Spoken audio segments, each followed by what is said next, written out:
Good, happy Thursday morning. I'm Riley King, and welcome to the Riley King Newscast right here on the Riley King Network. Let's begin. First up, one killed in two-car crash in Nashua. Let's take a listen to this video from WMUR News 9, Siobhan Lopez.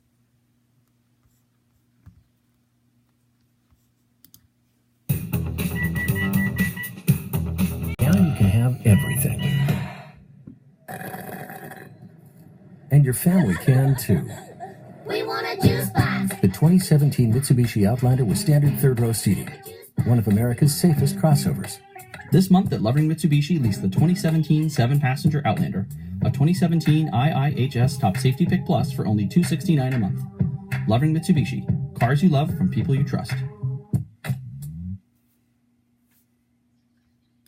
Heard the sound and immediately knew it was a car accident. Some who heard the crash say it felt as if their house shook.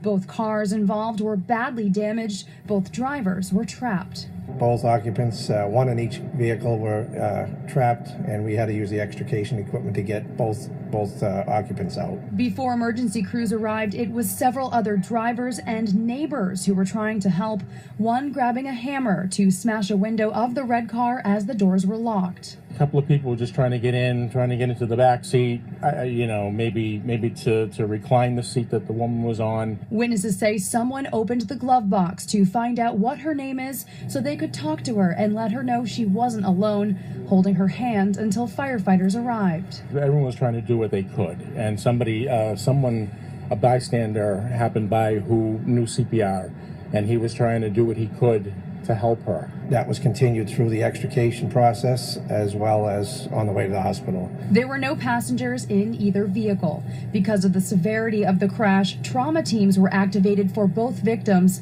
Police are not identifying which driver was killed until their family is notified. When bad things happen, that's when people, sometimes get together, and it brings out, some of the best in folks. Anyone who may have witnessed this crash is asked to contact Nashua Police. In Nashua, Siobhan Lopez, WMUR News 9. Okay, and there you go on that report.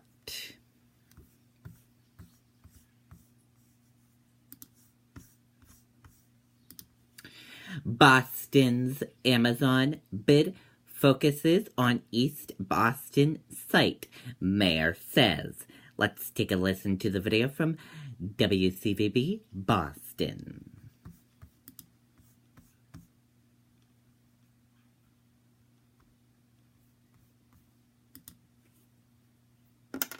Every single day, more than 8,000 men and women are working together to create a stronger, smarter, more resilient system.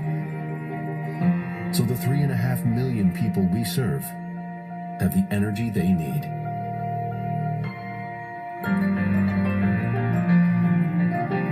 We serve New England, and energy brings us together. Ever New England, Eversource. Downs could get a new lease on life. Boston Mayor Marty Walsh is strongly hinting it could be the site for the city's bid for the new Amazon headquarters. The mayor made the indication today on WBUR and said that the pitch is focused on East Boston. The official proposal is set to be released to the public on Friday. Amazon says 50,000 jobs will come along with these new headquarters.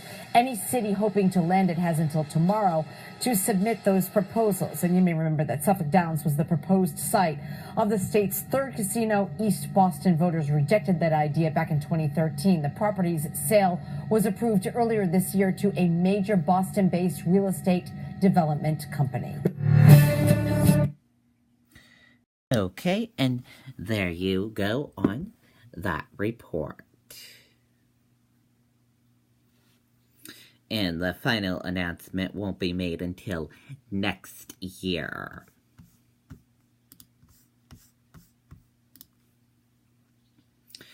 Maine communities look to lure 50,000 Amazon jobs to state. Let's take a listen to this video from WMTW News 8 in Maine.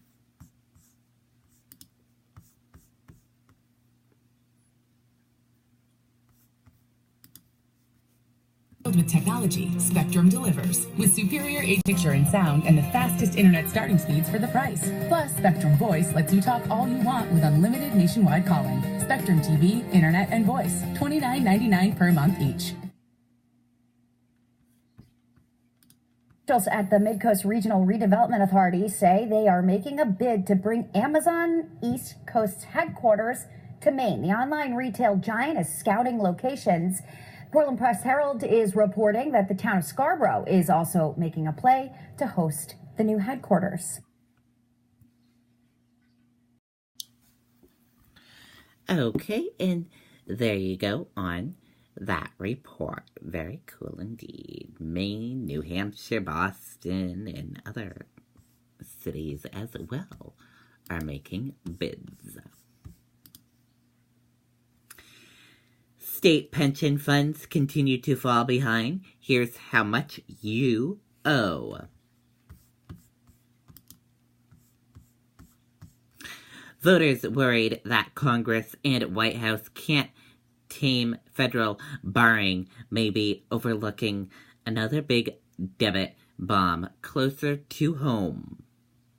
States are falling further behind in money they owe public employees and pension funds, leaving taxpayers on the hook. Despite recent stock market gains, state governments are not setting aside enough money to keep up with the rising liability of paying public worker pension and other retirement benefits, according to the latest data. States that have fallen behind on their pensions obligations have been underfunding their pensions for years.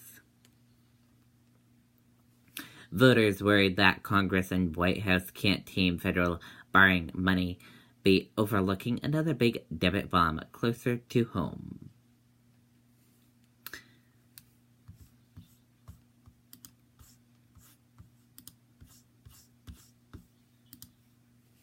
Trump, I didn't know fallen soldier's name, kept calling him your guy, Congresswoman said.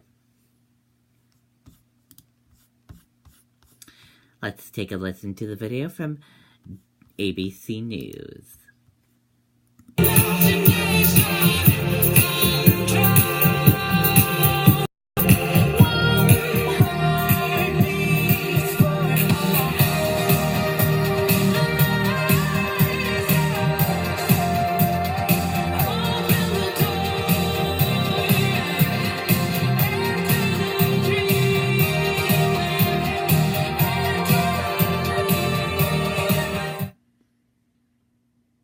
Next here to an angry war of words tonight over one of the most solemn duties of the president, the commander-in-chief, comforting the families of the fallen.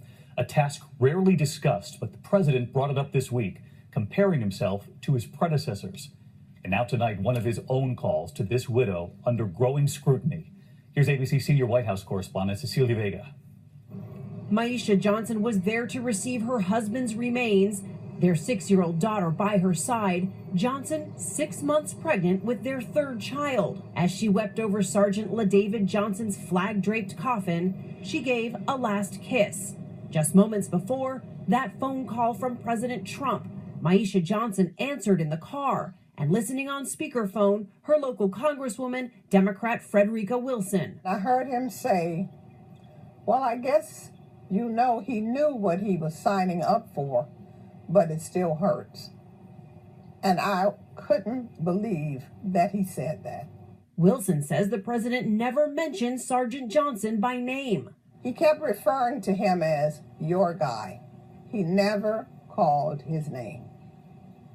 So that was even more painful. But today, President Trump disputed that. I had a very nice conversation with the woman with the wife who sounded like a lovely woman, did not say what the Congresswoman said, and most people aren't too surprised to hear that. And on Twitter, he said, Democrat Congresswoman totally fabricated what I said to the wife of a soldier who died in action. And I have proof. Sad. What proof does President Trump have when he says Congresswoman Wilson is not telling the truth? Are there recordings of his phone call with Maisha Johnson? No, but there were several people in the room from the administration that were on the call, including the Chief of Staff, General John Kelly. But Sergeant Johnson's mother said she too heard that phone call, and she confirmed Wilson.